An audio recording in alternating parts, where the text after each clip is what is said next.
फिल्मफोर बानायो बिथांमोननि नामाव मोनफ्रोमबो जायगायाव सिनेमा हल लुनानै होनायनि खोथा दंमोन 3 बोसोर जाबाय मोनसेबो सिनेमा हलबो लुनो हायाखै ओंखायनो बिथांमोनहा एजेन्डा गैया ओंखायनो जोंनो जाय बर'नि हारिमुखौ रैखाथि खालामनो नागिरो गुबुन गुबुन बिटिसि ओनसोलनि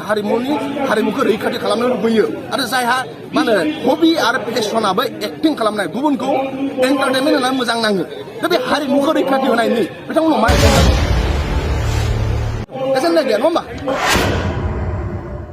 सिनेमा हल थानायमोनब्ला नङा होमबा फिल्म मा होनो बर' फिल्म इन्डास्ट्रियाबो दावगागौमोन दा बेखौ लानानै बिथांमोना जेबो एजेन्डा गैया ओंखायनो बेयाव थांनानै मा लाब सारा बिटिसियावनो गुबुन गुबुन ब्लकआव बिपिएफ दोलोनि जयनिं हाबाफारि सोलिगासिनो दं दिनैबो बेरगाव ब्लकनि सिङाव थानाय बे ओनसोलाव जयनिं हाबाफारिया सोलिगासिनो दं बाव जोंनि बिपिएफ दोलोनि आफादगिरि मानाव गेदेर हाग्रामा महिलारि सारा बाहागो लादों दा दिनै गुबुन गुबुन दोलोनिफ्राय गुबुन गुबुन आफादनिफ्राय बिपिएफ दोलोआव जयेन जागासिनो दं कारन जयेन जानायनि खारना जाहैबाय मा बिटिसिया बासायनो नागिरो बिटिसि बासायोब्लासो नों आं साफ्रोमबो लुबैनाय बायदि जों थांना थानो हागोन दा ओंखायनो दिनै जाय इउपिपिएल सरकार प्रमद बर' बिथांखौ रायजो राजाफ्रा फोथायनाय गैला बिथांमोनहा जि बाथ्रा होदोंमोन बे मोनसेबो मा होनो मावफुंनो हायाखै बिथांमोनहा बिटिआर सुक्तिनि गेजेरजों बर' लाइमोनफोरखौ आर्मि पेरामिलिटारि पुलिसाव साख्रि सोनाय होननाय बाथ्रा दंमोन नाथाय बे सासेबो सोनो हायाखै नाथाय बिएलटिनि समाव 2003 मायथाइ एकर्डनि उनाव गोबां बिएलटिनि सोद्रोमा बिथांमोना आर्मि पेरामिलिटारियाव साख्रि मोनदों दिनै एनडिबिजों सुक्ति जादों नाथाय एनडिबिनि गेजेराव सासेबो दिनै पेरामिलिटारि आरो मा होनो आसाम पुलिसाव बा आर्मियाव बे साख्रिखौ मोनासै ओंखायनो दिनै प्रमद बर' आरो इउपिपिएलनाव फोथायनाय गैला गोबां लाइमोनफोर गोबां रायजो राजा माहाजोन गोरिब आबादारि साख्रियाल सबबो बिपिएफ दोलोआव जयेन जादों आरो बिटिसिखौ बासायनो नागिरदों नों नाय टेट पास जानाय जाय जोंनि लेखा गोरों एमए पास बिए पास बिथांमोना टेट पास जानानै गोबां बिमा बिफाया गावनि फिसा हौवा फिसा हिनजावखौ साख्रि मोनगोन सानदोंमोन नाथाय एखे टेट पास जानायानो आसाम पार्टना बिथांमोना साख्रि मोनजोब्बाय नाथाय जोंनि बड'लेण्ड पार्टनिया बिटिसिनिया प्रमद बर'आ सासेनिबो एपइन्टमेन्ट होनो हायाखै बे बिराद दुखुनांथाव बाथ्रा मानो होनबा बैसोनिफ्राय थाया दा ओंखायनो बिथांमोननि लोगो एखे सनाव पास जानाय आसाम पार्टना साख्रि मोनबाय जोंनि बिटिसि पार्टना साख्रि मोनाखै आरो बेनिफ्राय गोबां फोर दङ दा दिनै जोङो बेरगावआव फैदों बेरगाव ब्लकआव जोंहा दावबायसा बर' आदा दङ बिथाङा स्पर्ट्स आरो इयुथ वेलफेयारनि इएम 2022 मायथाइयावनो स्पर्ट्स आरो इयुथ वेलफेयार डिपार्टमेन्टनिफ्राय गासै 52 साफोरनो फिजिकेल इन्सट्राक्टरनि साख्रि एडभार्टाइज होदोंमोन बिथांमोना दिनै सासेबो एपइन्टमेन्ट होनो हायाखै खारना मा जादों दा ओंखायनो बिथांमोना सरकारखौ मोजां सालायनो हायाखै नामा दा ओंखायनो बिनि थाखाय गोबां लाइमोनफ्रा बिपिएफ दोलोआव जयेन जादों मानो होनबा बिथांमोना जेरैबायदि खोथा होदोंमोन सासेबो मावफुंनो हायाखै आं आवगायबो बुंदों जे प्रमद बर'आ आवगाय बुंदोंमोन जे जार्नालिस्ट वेलफेयार फान्डआव नोंथांमोननो 10 कोटि रां होनायनि खोथा बेखौबो होनो हायाखै फरायसाफोरनो साफ्रोमबो फरायसाफोरनो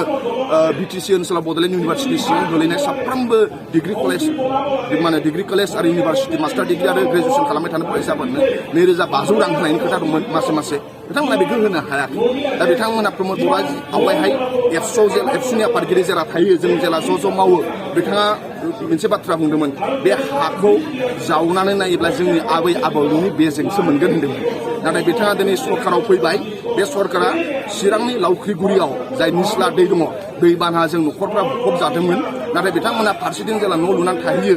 बिथांनिनो फरेस्ट डिपार्टमेन्टनि इएम न'खौ दानसेहैजोबनानै बिथांमोनखौ होखारदों दिनै लावख्रिगुरिनि 22 न'खरा बिथांमोना न' गैयामालासिनो दैमा जिङावनो उन्दुनांनायनि गोबां गथ'फ्रा निम'निया बेमार गोबां बेमारफोर सोमजिबाय दा ओंखायनो दिनै प्रमद बर'नि सासनाव बर' हारिया गावनि रायजोआवनो न' गैया जादों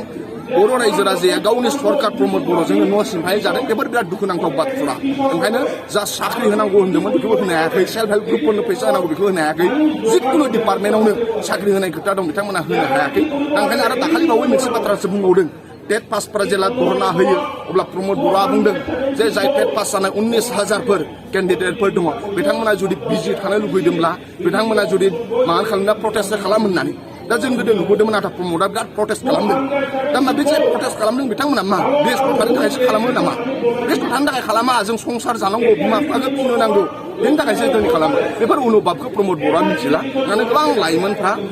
दिनै जागरण जाबाय दिनै सोलायनायखौ लुबैदों बिपिएफ दोलोखौ पावाराव फैजानायखौ लुबैदों ओंखायनो मोनफ्रोमबो जयनिं हाबाफारियाव लोब लोब बाहागो लाफैदों दिनैबो लोब लोब बाहागो लाफैदों आरो बे हाबाफारियाव फैनानै जोबोद गोजोननाय मोन्दों आंल' नङा गोबां जोंहा गुबुन गुबुन पार्टिनिफ्राय आरो आफादनिफ्राय हाबफैनाय जाहोना जाहैबाय दिनै प्रमद बर' आदाया सिगाङाव जा खोथा बुंदोंमोन बे मेनसोल बास्तबाव जायाखै नों दिनै भेन्सार स्कुला फरायसालि भेन्सार फरायसालिया सरकारि जानांगौ दुर्गा फुजा फैबाय ख्रिस्टमास फैगासिनो दङ गोबां भेन्सार स्कुलनि मास्टारफोरा बिसोरनो जेबो होनो हाया दख'ना गांसे फिसाफोरनो गस्ला लंपेन्ट होनो हाया बे सरकारि जानो नांगौमोन दिनै जायाखै प्रमद बर'आ मावनो हायाखै नङा होमबा